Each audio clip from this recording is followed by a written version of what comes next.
And the way that you build strong people strategy is around focusing on hiring the right talent, building strong teams, developing your leaders, measuring and managing your culture.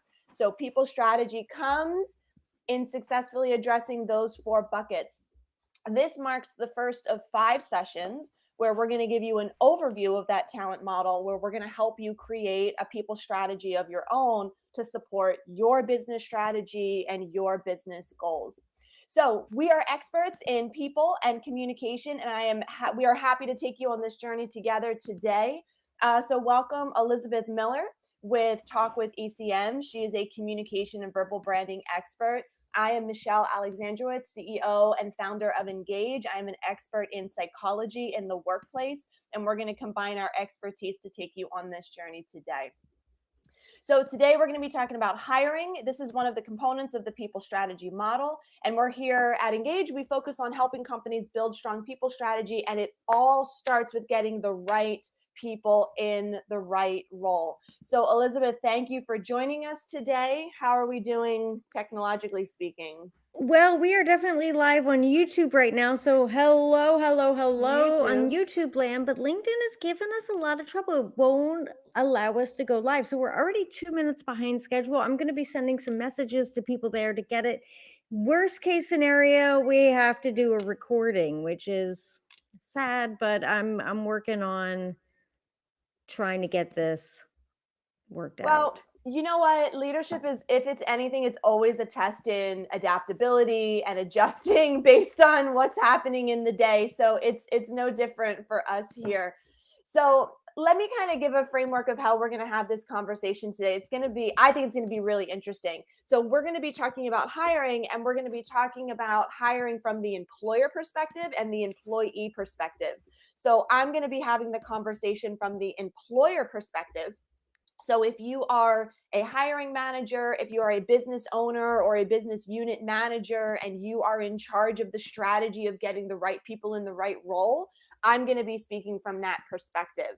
Elizabeth is going to be speaking from the perspective of the employee. So if you are on the hiring market and you are looking for that next position, she's going to be representing that voice. And we're going to have this really interesting conversation of what's happening on the business side, what's happening on the candidate side, and we're going to talk strategy, entertaining both of these perspectives. So this is going to be a really interesting conversation. If you hear something that you agree with, drop a heart emoji. If you have a comment or a story or a piece of information that you experienced, please drop it in the comments below. It makes the conversation, and especially if we go back to the recordings, it makes it so rich and gooey when we have those experiences to be able to share. We learn from each other. This is how we do the Absolutely. work. So this is a platform for us to communicate and connect together as we're all trying to figure this out, right?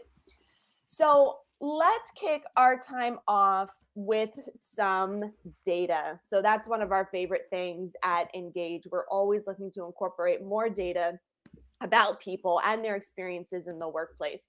So I want to start the conversation off in your direction, Elizabeth. And I want to start by asking you, what do you think are the top reasons that people leave their jobs? And as hiring managers, we need to be aware of that. But let's start with the employee perspective first. Elizabeth, why do you think people are leaving their jobs? What's going on? Well, first of all, I think this is such an important topic to think about from both sides of the perspective. I hear a lot of complaints, like everyone's really quick and eager to complain. It's the other side's fault. The other ones are making it difficult. It's the employees, it's the employers. The great resignation, everyone pointing fingers at who's to blame, who doesn't care enough, who's not committed, who's not looking out for who's being selfish. And what, yeah, let's talk about these things. Let's come together and let's see if we can find some commonalities, things we can agree on, and ways to work around this, because Mm-hmm. we've got to get through it together. I love the way you always point out that people and going to the people is where the answers are, Yeah. and working with people. But the thing, to answer your question right now, is why are people leaving their jobs? Why are people looking for work elsewhere? And, often they're accused of they're just looking after money, they're just looking after a better deal, better perks, what have you. But what I found time and time again, when I have a heart to heart, open conversation with someone, it's about feeling stuck, Mm, not being seen or appreciated. So being unhappy where they are and wondering what's the point. Of course, people leave for low pay, lack of career advancement opportunities, feeling disrespected at work, childcare issues for parents. That is a big deal breaker. Even if you love the job and want to continue there, like if it's not logistically not possible, it's logistically not possible. Yeah. yeah. So not enough flexibility. And who are the people complaining about this or struggling with this, might be more to the point, are often women, not Hmm. exclusively, but often I hear these from women and also people of color. Mm, So talk about yeah. being not seen and not respected. Yeah. Yeah, so if you're a hiring manager, I hope you're taking notes. And the first thing that I wrote down that Elizabeth said was feeling stuck. So if you're Mm. a hiring manager, the first thing I want you to think about is think of your team, and is anyone on your team feeling stuck, right? Yes. Is anyone on your team not feeling seen, or are they dealing with work life balance, harmony issues, right? So this is an opportunity for managers to take a moment and say, hey, what is going on with my team? Right? I had a manager recently say there's a book out there called Conduct the Stay Interview. So talk to your teams and understand, why are they staying? What do they need? Why are they going? This should be ringing bells in your head, right? So if I can, I'll shift a little bit. We looked at Gallup's data. They run data every year on why employees are staying, why they're going. And a lot of the things that Elizabeth just said are top of the chart. Mhm. So one of the things that always tops the chart is low pay. And this we have seen consistently across the board. And I think if you're a hiring manager, this is a common thing for you. Some of the things I'm hearing in some of the industries I work in, they say things like people are leaving us for $1, for like $1 or $2 an hour. They're leaving and jumping ship it and going somewhere else. So to Elizabeth's point, like pay is always an issue. However, right at the top there is exactly what Elizabeth said about the feeling stuck. And the Yes. way it's being portrayed is there isn't a career advancement, there aren't new opportunities, I'm looking for growth. And this is now the job of the employer to really consider, how can I make my employees feel like they're growing and moving. And the go ahead. And to that point, I want to circle back to what you said. They left me for $1, or they Mm, left the company. Let's not, what's not a personal thing usually. Or maybe it is. Ha! But mhm, they left me, they left us, they left this job for $1. But the truth is, that is what we have numbers for. That's what's quantified. We don't have data about, did they feel they had career advancement? Did they feel stuck? Did they feel seen? Did they feel respected? What are those numbers? mhm, exactly. And that's why they left. From the stories I've heard, from the experiences I've had personally, $1 wasn't enough for me to make a jump. Right, that's not going to make a huge financial impact in your life. So that means there's something else going on. At So if least you're a I hiring manager, Yeah. yep, think People will about the take a pay advancement. cut Mhm. for a better Exactly. position. The other one that topped the list was unrealistic job expectations. Mm. Now, this one was really interesting for me because I haven't seen that at the top of the list in when you go back several years. And the other thing that's happening in the market at large is burnout. Mm. Burnout and stress is huge and significant right now. So we're seeing a lot of conversations, not just around being stuck in advancement, but just feeling like the work is too much. It's too overwhelming. The expectations are unrealistic. I'm working the job of 3 or 4 people. Capacity is always an issue. Okay. So that means if you're inviting people in for interviews or keeping an eye on the people that you want to stay, these are the topics that you should be looking out for. So let's dig into this problem a little bit and let's start to ask the question, why is hiring the right people so difficult? And this is something Predictive Index runs this report every year. And for the past 5 years in running, CEOs, when they're interviewed, one of their top challenges is getting the right people in the right role. This is not something that's going away. So if you have a comment or a thought about why this is difficult, or why did you leave a job, or what are the themes that you're seeing, please drop it below. We want to hear those themes and collect that data. So at this point, let's start to unpack the why. Why is this so difficult? Why is it so difficult for companies, for hiring managers to get this right, to get the right people in the right role? So I'm going to share a couple of points, and then I'm going to turn it back to Elizabeth for the employee perspective. From the business perspective, a lot of the things I see is employers are just using their gut feeling. So they're not going into interviewing and hiring with a strategy. They're not going into this work with a strategy. They're just stepping into interviews, having conversations. Maybe they put some questions together, but there's not as much intentionality behind this work as there should be. If you're a hiring manager, there should be a significant amount of strategy that goes into bringing a new team member on. Thinking about the team that you already have, thinking about your culture fit, thinking about the knowledge and the skills and abilities, the KSAs that your people need. But to the point of the conversation, how are they going to fit with the team? How do they fit with you? Managers are just stepping in and interviewing and hoping, right? They're not networking. They're not actually like utilizing their sources, and they're just kind of hoping that through interviews that HR provides them will magically be able to find someone. So that's a lot of the work that we do, is we help managers equip them with building the strategy, building your interview plan, building the right questions, writing the correct job description. All of those things are not happening. So that's some insight on some of the themes and things that I'm seeing that makes this so difficult. Elizabeth, what are you seeing on your end? Well, I mean, I love the way you break it down. And when I talk to people who are looking for jobs, or when I've looked for a job in the past, or I've gone through the interview process myself, I always have this faith, this belief that they know what they're doing when they're hiring people, when they're looking for someone to hire, that they have a complete, well thought through system process that's being, taken care of so that the right person is put into that position. And of course, I always hope that I'm the right person. Mm-hmm. But yeah, so hearing this kind of pulling back the curtain, like you are saying, well, there's all this shooting from the hip and the gut feeling. And I think, oh, mercy, they're Mm-hmm. human, just like me. What's going on? How is that possible? Of course, they're humans. And having systems in place and having professionals or experts or specialists on these specific things, what a wonderful idea. What a Mm-hmm. wonderful idea.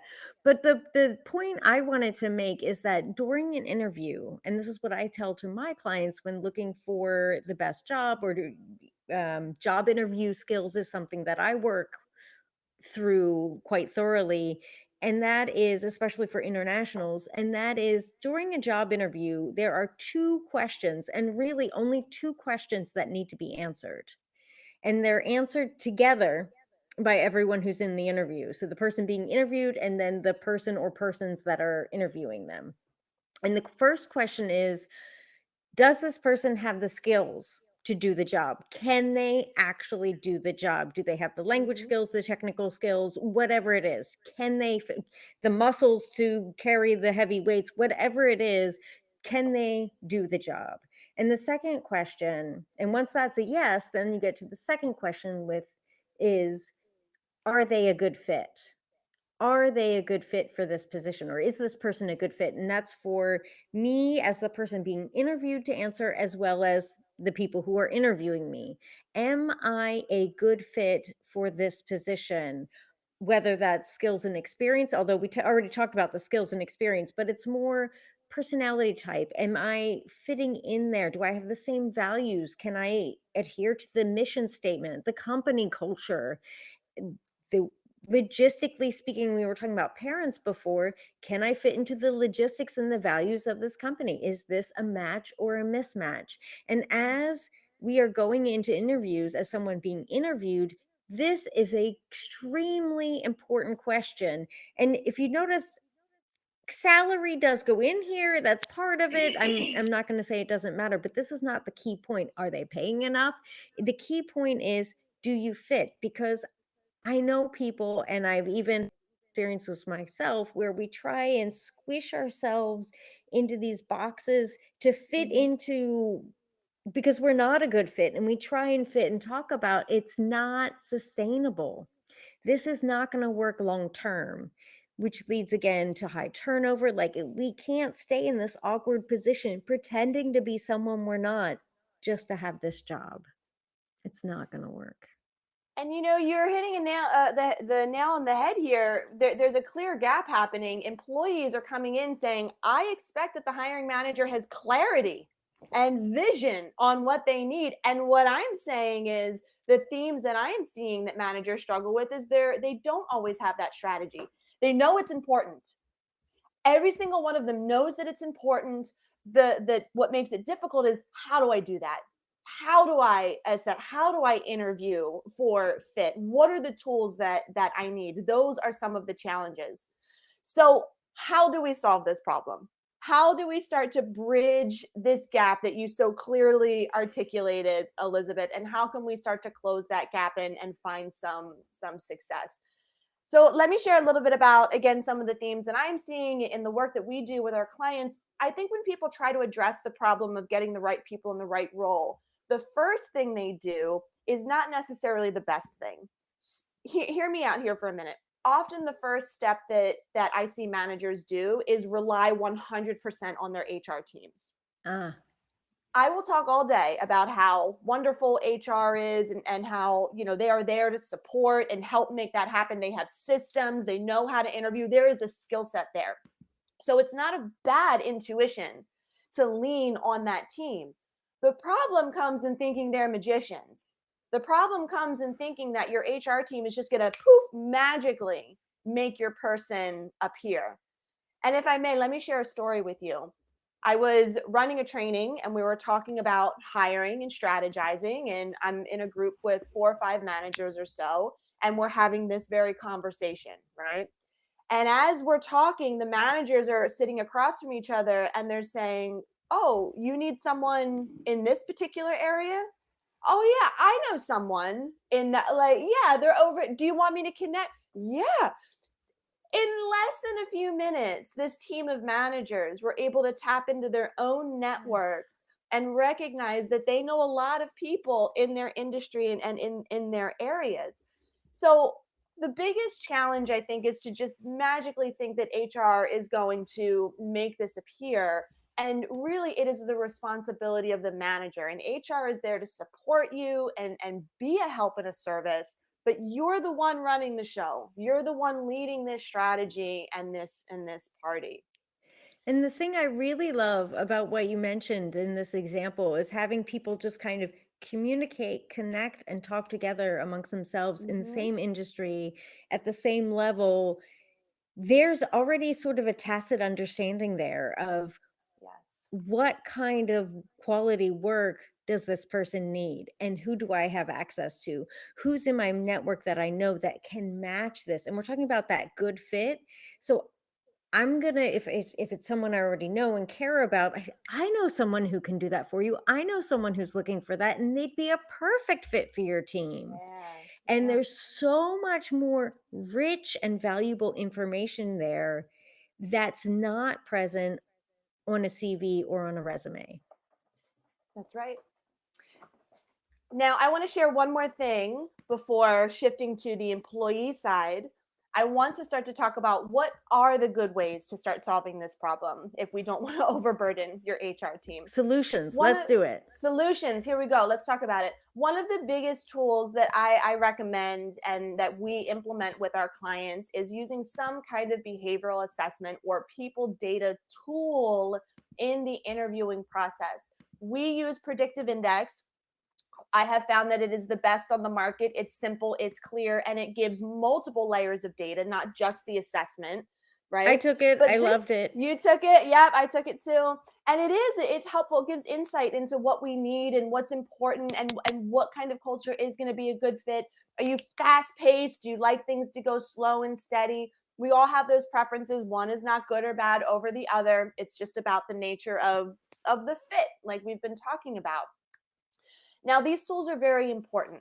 And these tools are important because one, it gets you information and data really quickly. If you've been working with someone for 20 years, you don't need an assessment to understand how they work, what they need, and who they are. But when you're sitting in front of 10 strangers and you're interviewing, you have no idea who these people are. And oftentimes, a lot of things are said in interviews, right? Because, like you said, we're trying to fit into your box and we really want to work here. So sometimes we'll tell you what you want to hear. Not that we're lying, but we over exaggerate. And these tools will really help you understand who's across from you and will give you the right questions to be able to dig in and do that work. So when you combine your people tools with a strong strategy, that's the other success. You need a flight plan, you need a roadmap, a game plan, whatever it may be, you need a strategy. And when you combine those two things together, now you're cooking with fire. Now you've got fuel. Now you're going to start moving because you're applying all that strategy and tool to get the right person in the right role. And that becomes a systematic approach in the company. And whew, things start to take off when things become systematically implemented on data and process and strategy, right? So let's shift it over to Elizabeth now, and let's talk about the employee experience. What are some of the ways that we can solve this issue from the employee perspective when we're trying to get into the right role, the right fit? I just want to say that I had an idea right in the middle of our session about putting the live YouTube link, since that's working, into the chat for the cannot. I've been Boom. trying the whole time to get the LinkedIn live and that's not happening. So, Okay. yeah, so maybe we'll have some people jump over and join us here. Now, as I was typing that, can you just repeat the question so that we have a clear, seamless thing for clips later between the question and the answer? Of course. So we're starting to tackle the problem. How do we begin to solve this problem? So we just talked about it from the employee perspective. You need people data tools, you need good strategy implementation. So now let's shift it from the employer to the employee perspective. What does success begin to look like from the employee perspective in solving the problem? Yeah. How do I get into the right role? Yeah. How do we get into the right role? And I think, as I mentioned before, there are those two questions that both sides need to answer. So take some ownership in that. This is not Mm, often when I'm working with people on job interview mastery and job interview skills. I often get the question, what do I have to say so they'll hire me? Like it's a chess game mm, or a trickery. Like, I really want this job. It seems like the perfect fit. What do I have to say so that they'll hire me? And so the first thing I say is stop, slow down, back up. If it's a good fit, great. Then it's a good fit and you'll be you and you'll match right in there. So the first thing I think we need to do as employees or as people being interviewed for the position is find out, what do we want? Who are we? What are we bringing to the table? Get crystal clear about this and not just, well, I'm me and I'm a good person, but crystal clear. What is it that you're bringing to the table? What are your values? What value are you bringing to the team? We often hear about these like 30-second pitches or 10-second introductions. Get it into the minutia, like get as clear, as crystal clear as you can. Introduce who you are, what you do, what value you bring, and why this is meaningful to you in 30 seconds. And then you can find if you're a good match or not. So get mm, crystal clear about what you want, what you're looking for, as well as being okay and recognizing when it's not a good fit. When it's not a good fit, just because you came this far, just because psychologically speaking, once people have gone so far into a process, there's a reluctance to say, made the wrong choice. I've invested this much mm, time and effort. Can I pull out now? And I say, yes, you sure can. You're doing yourself and the company a favor. If it's not the right fit, as long as you're being clear about what is good for you, I mean, certainly be flexible. If it's, $1 or €1 less being offered than you expected, I mean, that's not a deal breaker. But there are things that are deal breakers. And if you're crystal clear about it, when it's not a good fit, it's okay to walk out and think, not a good fit. I don't want this job. And I Yeah. personally have had interviews like that. Went in there and addressed the two questions. Do I have what it takes to do this job? Yes. Am I a good fit? Mm-mm. Mm. Better to move on now. It requires a lot of honesty with ourselves to be able to say, hey, this isn't going to work for me, you know? And sometimes it's hard because at Yeah. the end, it's still rejection, right? Mm-hmm. Even though it's from myself, I'm making the choice of saying no, it's still rejection. It's still a letdown. It's still a no, but it's a good no. Yeah. It's a bit of discomfort on the front end, but you're saving yourself a lot of pain in a lot of different ways. Awesome. All right, I want to start to wrap this conversation up as we start to approach our time, and I think this is the most crucial point of the conversation where we ask the question, what is the real cost of Mm. not having a hiring strategy? What is the real cost behind not doing the strategy work? And I want to share because if I can make this any client I work with, if I can help you avoid this, that would be a mission accomplished for me. I haven't like coined a term yet, but I've been calling it the survival spin rut when it comes to hiring, because this is the process I see managers get stuck in.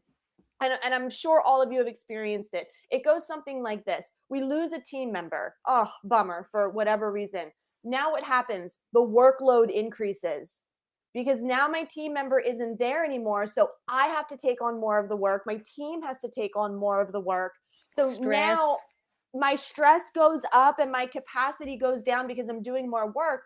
But now I have to write and create a strategy to bring more people on. Well, I don't have the time to do that. And Mhm. time goes by. I'm missing my KPIs. And oh my goodness, I have to get someone in now. And I take the first person that I interview, or I need someone in here ASAP, and I'm not being intentional and thoughtful. And then I bring this person on, I throw them into the deep end. Has anyone ever been thrown into the deep end when they started a new job? Give us a thumbs up, give us a comment below, right? It's happened to all of us. And then that person's not onboarded successfully. Our KPIs continue to drop. We continue to miss our goals. The stress continues to climb, even though we have the people. Then I have to go back to my manager and say, I need to hire another person. And they say, you're maxed out. You don't need another person. And we spin and we spin and we spin. So, what we're trying to do at Engage is say, time out. Let's create a space for you, and let's write your job description, create your strategy, do everything that we need to do to equip you to get the right person in the right role. And we do this for you in as soon as a day. We run this workshop, we do this work, and we help you create that strategy, because the real cost is you're just putting out fires Mm. all day long. As a manager, if you're putting out fires all day long, it might be an indicator that you need to look at your team and think about the strategy behind the team and getting the right people in the right roles. So I don't know if anyone else out there experienced that rut, but that is the real cost that we're trying to avoid. And it sounds awful. It sounds It does ugly and sound gross and awful. depressing.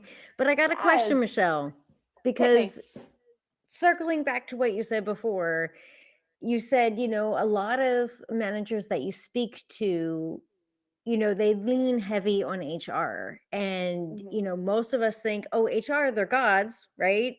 And they can, because they make amazing things happen. Thank you, Mhm. HR. Yes. So they can write up all those things that you said. They can write up a job description and da da da. So why do I need to do it as a manager? Mm. You're the one running your team. You're the one running your show. You know the nature of the work. You know the culture that you have in your team. Mhm. Now, if you're able to perfectly, or even very well communicate that to HR, that becomes much more effective and much more powerful. But this Oh, is wait, one I of those have to tell things them something? Wait, you're what? going to have to communicate something to someone, even if it's the candidate sitting across from you. You have to be able to communicate clearly what you're looking for, right? You know a thing or two about expert communication, right, Elizabeth? So this is ownership as a leader that we need to take on. As a leader, we're always looking, where can I delegate and where can I have someone else do this work? And that's a good question to have at the forefront of your mind. It's also important to ask yourself the question, what can I not delegate? Yeah. What is too important? What is important to the success of my team and the goals we're trying to achieve that I need to take some ownership? Partner with HR, partner with people to help you get this work done, but the strategy has to come from you. The And that vision has to come from you. that's exactly it. And Yeah, investing in that is just gonna, it's investing in strategy always pays back tenfold. that's right. The ROI is tenfold when Yeah. you do that work on the front end. Yeah. You're not chasing after fires anymore, You're not turning at the, firefighters. yeah. Leaders, you are not firefighters. And if that's how you're spending your day, let's have a conversation, because there's a better way, and there is strategy, and there are people out there to help you and support you to do the work that you are good at. Remember, there is an aspect of this world that you are really, really good at. And it's our job, me and Elizabeth, to tap into that potential and help bring that to the surface. But Yeah. we all need coaches. We all need support. That is just, you can't know everything as a leader. So what it becomes is, where do I find the support and resources to make this successful? And I love the idea that you mentioned, just sitting down for a day, or I don't know, maybe you're more active than sitting, but getting together at Engage for a day and having Mhm. this all checked off, the job description, the strategy, the plan, the interview questions, step by step, the entire process, done, Mhm. done, done, done, done, done, done. I'm like, sign me up. Mm, Yep. And then the next time you have to do it, you just pull that plan back out. You know how to do it now. So because just the tweak, tweak, strategy's tweak. there. And it's a muscle. Every time you lift that muscle properly, it gets stronger and stronger. So we are Excellent. at the end of our time here. So let's just take a moment to kind of wrap things up. And Elizabeth, thank you for bringing the employee perspective. So if Absolutely. you are an employee on the market out there, connect with Elizabeth. Post a comment below about your experiences to help us understand what your needs are. If you're a hiring manager, please reach out. If you would like to take the behavioral assessment with Predictive Index, we can provide that for you. Okay, so if you want that link, reach out to us. We can share it with you, and you can start to see how some of these tools work. And of course, we're always here to have conversation and engage with all of you to hear how you are conquering leadership and career and getting the right people in the right role. So Awesome. thank you for joining us today. We look forward to the comments, and we will continue the conversation next week. Next week, Ooh, we're going to what are be we talking talking about about next week? we are talking about how to build strong teams. So once you have the right people in the right role, now we can start moving. How do we align that team, and how do we start moving forward in a successful way to achieve those goals? So we're going to bring some psychological science to you, some data to help you build strong teams. Sound good? Excellent. Excellent. Well, thank you again, Elizabeth. Thank you to everyone. I'm Michelle. This is Elizabeth, and we will see you next week. And for anyone who's watching the recorded session, we are checking your comments. We're seeing what you've got. Keep the conversation going with us. Yep. Thanks.